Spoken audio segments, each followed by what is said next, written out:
Apparently there was an incident with the army recently just ahead. Just ahead of our position now? That we are heading to. In Jalula? On the road, yes. We're outside Jalula in eastern Iraq. Islamic State activity is on the increase. We can only travel safely with Shia militias. They control the roads.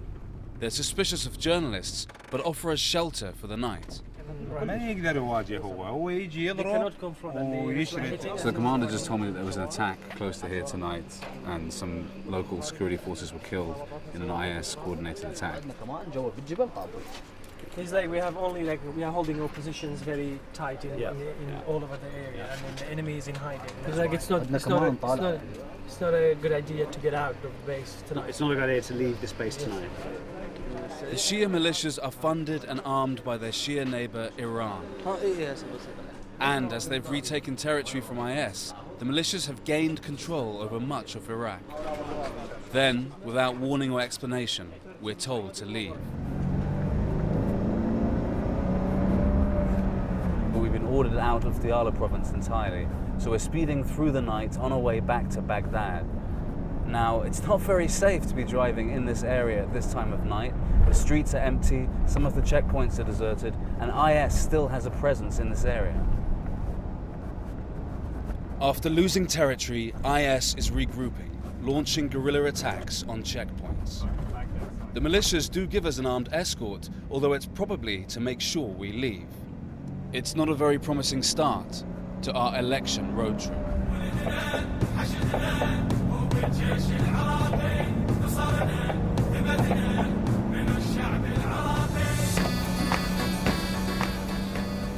Iraq is in the middle of a crucial election campaign, which will decide how much influence Iran has over Iraq. So we're taking a trip across the country from the Iranian border to the Syrian desert to see just how much Tehran dominates its neighbor. Our next destination is Kabul, in the Shia heartland. I'm half Iraqi myself, but like more and more people here, I try to avoid defining myself in sectarian terms. I've lived here on and off for many years, but Mustafa, our driver, thinks I stand out like a sore thumb. أبويا عراقي وأمي إنجليزية. شنو رأيك؟ أنا عراقي لا أجنبي؟ دمك عراقي بس شكلك أجنبي. Assalamu alaikum. Iraq's Shia are the vast majority of the country's population, Kurds and Sunni the minority. Shia paramilitaries are not allowed to take part in the election, so they've set up their own political party, Fatah, meaning liberation.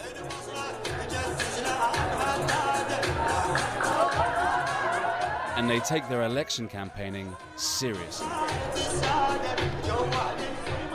Party leader Hadi al-Amri fought on the Iranian side of the Iran-Iraq war. He could be the next prime minister. Fatah's chief spokesman used to be the spokesman for the militias. He rails against corruption and damns the traditional Shia parties. If you listen to the words he's saying, he's speaking the language of Islamic revolution, interspersed with standard campaign promises. It's a very smart strategy. If Fatah do well at the ballot box, Iraq will be even more closely tied to Iran. اعتقادا وانما الاشياء الواضحه ان اول من قدم المساعده هي ايران الجمهوريه الاسلاميه، حيث قدمت مساعده غير مشروطه للعراق، ومنذ اليوم الاول لدخول داعش الى الموصل ايران فتحت مخازن اسلحتها واعتدتها، وبدات الطائرات تنقل الى المطارات العراقيه آلاف الاسلحه والاف الاطنان من الاعتده. الولايات المتحده الامريكيه لم تبدا بمساعده العراق يعني بعد اكثر من شهرين من سقوط الموصل تشكل التحالف الدولي وبدات امريكا ودول التحالف بتقديم المساعده. Karbala is a holy place. Thousands of Iranian Shias cross the border every week to pay homage at the city's shrines. And it's not just pilgrims. Across Iraq, it's Iranian goods you see in the shops, Iranian music on the radio, even the cabs are made in Iran.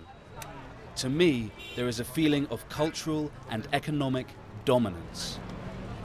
But there's also a grander, more strategic game being played.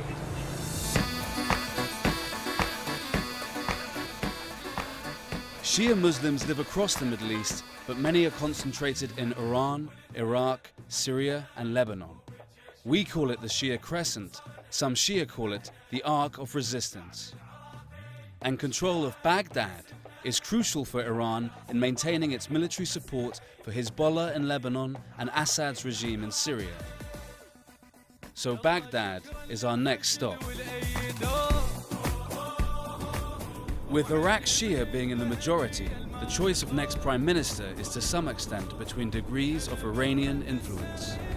Apart from Fatah, there's previous Prime Minister Nouri al-Maliki, who's also pro-Iranian. Current leader, Haider al-Abadi, is seen as more open to Washington, but groups overtly sympathetic to the United States have all but disappeared. 15 years after the US invaded Iraq, I think most Americans would be surprised today at just how little influence the US has in the country.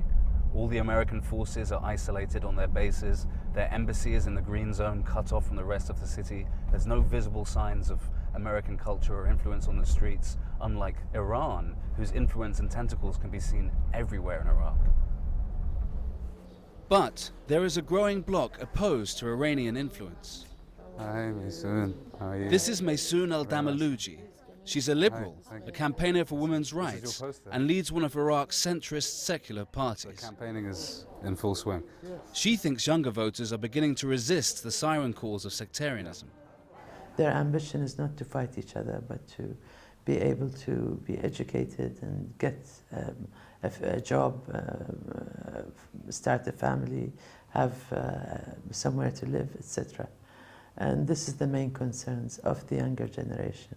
Iraq's weakness post-2003 has made Tehran's dominance possible, but there is also a growing sense of Iraqi nationalism. Iran is very influential, but Iraq is a very hard country to swallow altogether. Iran cannot dictate politics to Iraq, nor Turkey or Saudi or any other country. Iraqis have to be able to determine their future by themselves. الدرجة الأولى احنا فاقدين الأمان. ثاني شيء الكهرباء. الكهرباء ماكو صار لنا 15 سنة. سبب هذا شنو؟ كله الفساد. البوق. بواقين. مدارس يعني هسه شوف أبسط شيء جهال صغار المفروض هذا تدخله مدرسة أحسن ما تخليه جدي بالشارع لو يمسح جامع أو شيء. كله فساد. And what about the Sunni parties in this election? Iraq's Sunni minority is still recovering from IS. It grew in their communities like a cancer, partly as a reaction to Shia dominance. Today, the Sunni population after IS is totally disenfranchised and trampled upon, which is a really dangerous warning sign because the reason IS came in the first place was because of Sunni marginalization in the country. So this election is going to be key to see whether the Sunnis can be empowered in any way to have a stake in the new Iraq. At least 1.5 million Sunni Iraqis are living in camps. Millions have lost their homes, their jobs, and their stake in Iraqi society, their lives destroyed by Islamic State or the fight against them. Countless Sunnis won't be voting because they've lost documents or because they've fled many miles from where they're registered to vote. Ahmed and his wife Anmar are from Mosul. Ahmed ran a trucking business there. As the fighting to liberate the city intensified, their entire extended family took shelter in their home. Then, it was hit by an airstrike. وقرايبي كلهم أهلي وصاروا 20 نفر بالبيت. فالطيارة من جت قصفت البيت والبي. فكلهم ما ظل أحد بي للبيت كلهم ماتوا. فظل البيت صار خرابة. ولا شوف متبهدل لا يقدر علاج هاي صار لنا شهرين اقسم لك بالله عفنا للعلاج من ورا ما عندنا. They don't know if it was an American or Iraqi or an RAF jet that targeted them. Perhaps it doesn't matter now, but they worry that the plight of the Sunnis could prompt a return to violence. Do you think it's possible that IS might come back? اعتقد والله ولو انه يعني المفروض يعني احنا كمجتمع سني نتخوف من هذه الاجابات. فانا اقول لك اعتقد يصير اضرب من داعش. In previous elections, Tehran has effectively held a veto over the government by telling Shia parties who to support in parliament. But some Shia parties are now also opposing Iran. That's Muqtada al-Sadr in the middle. He's a Shia folk hero, the son of an Ayatollah who led the Shia resistance against the Americans. Awad Al-Awadi from Sadr's party tells us they are now allied with Sunnis, communists and secularists against Iran.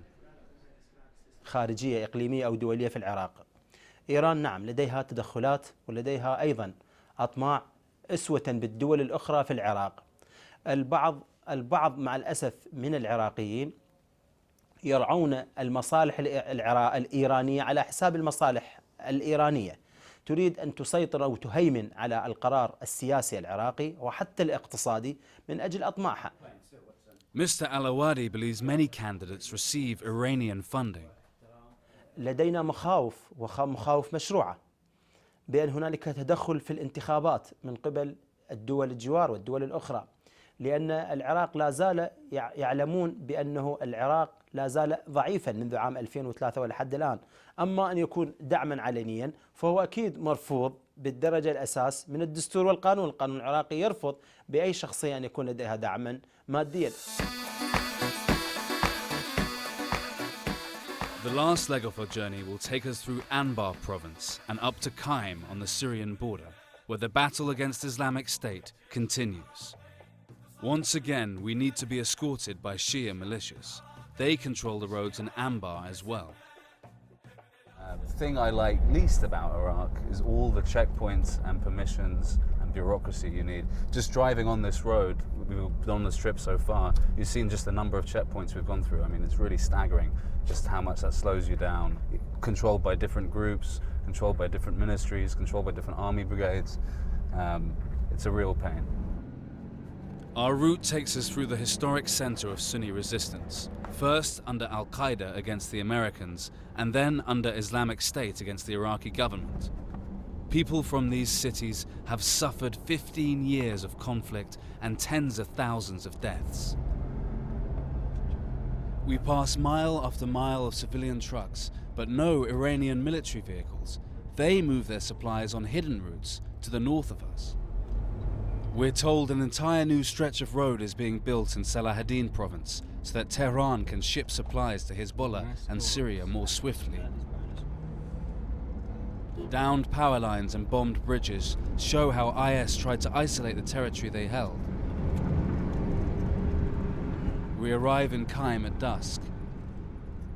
Fires indicate fighting over the border. In the morning, the local militia commander addresses his men before they go on patrol.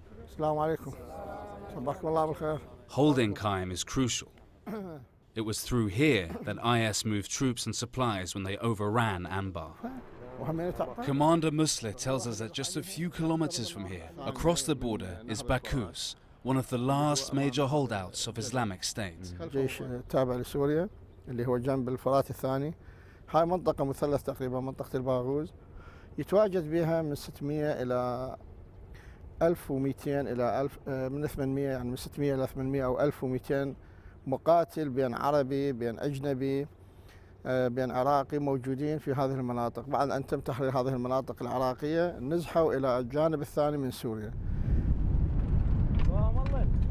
The militias patrol the frontier, intercepting IS as they go back and forth. We cross the Euphrates River, heading out to a border post. The militia tell us they're reinstating basic services like water and power, reopening schools and hospitals. They're keen to tell us they're trying to keep the locals on side. This was the last IS stronghold to fall to government forces in Iraq. Many of the buildings have graffiti that still say property of the Islamic State. But even so, the reaction to the forces here seems fairly positive. Children have been coming out to wave at the soldiers, flash victory signs, say hello. There's some right here. The reaction has been pretty encouraging, even though this is a Shia force in a Sunni heartland. This position overlooking the Syrian desert marks the end of our journey. Almost all the players in the Middle East are just over this border and fighting each other. Assad's Iranian-supported Syrian army, the US-supported Syrian Democratic Forces, Kurdish forces, and of course, Islamic State. We can hear American and Iraqi Air Force jets flying overhead. القوات الكردية السورية اللي هم البككة هاي المنطقة بالضبط موجود بها داعش في ظهرها مباشرة منطقة اسمها الهجين. هذه الهجين يعني أكثر تركيز متواجدهم منطقة وعرة مثل هذا الترتيب مال هذه المنطقة اللي هنا بها كهوف وبها. As a sign of how closely they work alongside the Assad army, he says they've even bought the Syrian SIM cards to coordinate more effectively. This is the Arc of Resistance, the Shia Crescent in action.